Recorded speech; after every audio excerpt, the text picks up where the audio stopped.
Welcome back, Nerd Squad. My name is Roy Destroya, and this is Top 10 Nerd. When you're a giant green gob of gamma-induced smashiness, there's not a lot that can stand in your way, especially when you have the ability to heal from wounds if someone even gets close enough to lay a finger on you. However, invincibility would make for a pretty boring comic book, even though they do it all the time. So luckily, we have more than a few baddies thrown into the mix that keep Bruce Banner on his giant green toes. So let's take a look at the top 10 Hulk villains.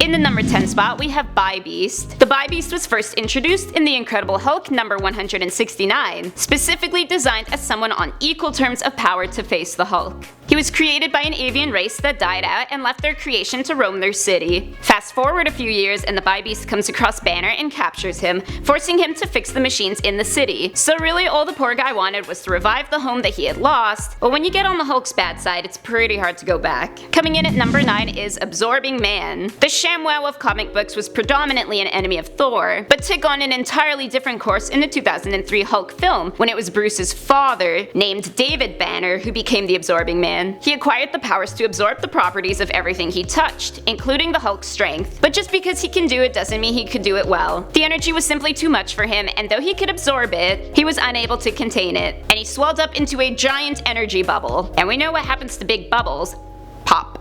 Next up at number 8 we got Zax. The Hulk has a pretty easy time when he can just smash through stuff, but how does he deal when his enemy is basically untouchable? Zax came into the Hulk world in The Incredible Hulk number 166, and he posed a real threat because he's one of the only villains that Hulk simply can't pummel. He is composed of pure electricity as the result of an explosion inside a reactor generator. So due to this unique component of this villain, you can imagine the battles between Hulk and Zax are quite shocking. In the number 7 spot is the Ringmaster. Maynard Tybalt saw something in the Hulk that no one else seemed to, a value different than his physical strength. The Hulk was an excellent addition to the circus. I mean, who wouldn't pay to see that just smash through everything? The Ringmaster was able to hypnotize Banner using a wave generator created by Red Skull, just as he hypnotized his audience during every show, and then he enslaves him. He was one of the earliest Hulk villains, debuting in The Incredible Hulk number 3 way back in 1962, and also one of the more unique villains that the Hulk has had the chance to battle. Coming in at number 6 is General Thunderbolt Ross.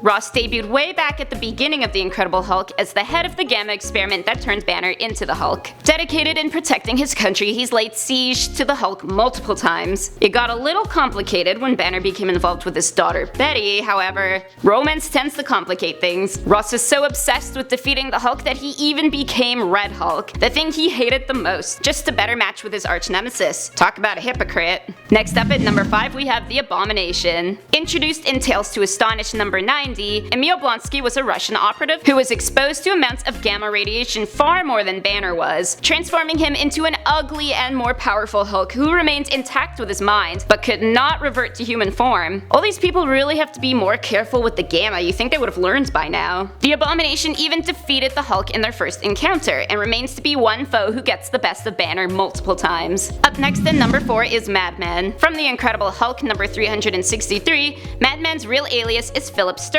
a guy that Banner went to school with who became more than a little obsessed and way too jealous of Banner's unorthodox career. He toyed around with gamma radiation, again, in the hopes of becoming something like the Hulk, and though he got his wish, he also got multiple personality disorder, which drove him to become a madman. Literally. He is also the brother of Samuel Stearns, also known as the Leader, which conveniently leads into our next point. In the number 3 spot we have the Leader. The Leader debuted in Astonishing Tales number 62. Samuel Stearns was exposed to gamma radiation just like Banner, but the radiation really went to his head, literally. Instead of being incredibly strong, he is incredibly smart. So smart that his head had to expand to contain all the knowledge up in there. He is an interesting enemy because of how directly opposite to the Hulk he is, fighting with intellect rather than brute force.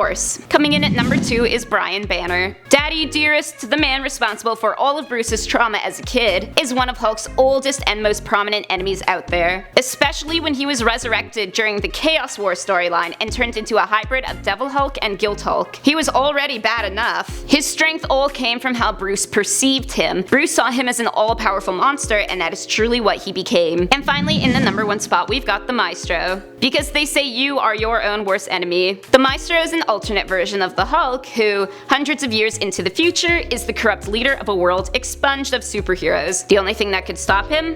Himself. The Hulk of earlier time was recruited to put an end to the Iron Fist of the Maestro. He is the Hulk's greatest enemy because of who he is, and also the greatest reminder of what he could be if he isn't careful enough. So those were the top 10 Hulk villains. Let me know down in the comment section down below who is your favorite Hulk villain. My name is Rory Destroya, thanks for watching, and don't forget to subscribe so you never miss another nerdy list.